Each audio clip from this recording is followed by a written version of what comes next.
Karnataka CM Siddaramaiah మరో వివాదంలో చిక్కుకున్నారు. గాంధీ జయంతి సందర్భంగా బెంగళూరులో జాతీయ జెండాను ఎగురవేసిన అనంతరం ఓ కార్యకర్త జాతీయ జెండాను చేతపట్టుకుని సిద్ధరామయ్య షూ లేస్ను కట్టారు. దీంతో ఈ వీడియోలు సోషల్ మీడియాలో వైరల్ గా మారాయి.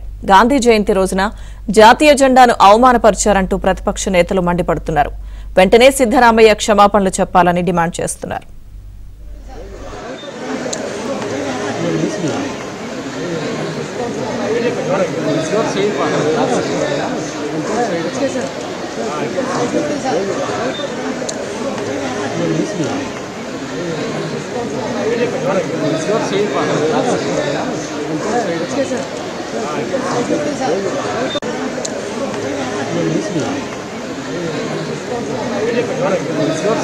షూ లేస్ను కట్టారు.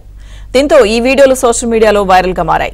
గాంధీ జయంతి రోజున జాతీయ జెండాను అవమానపరిచారంటూ ప్రతిపక్ష నేతలు మండిపడుతున్నారు. వెంటనే సిద్ధరామయ్య క్షమాపణలు చెప్పాలని డిమాండ్ చేస్తున్నారు.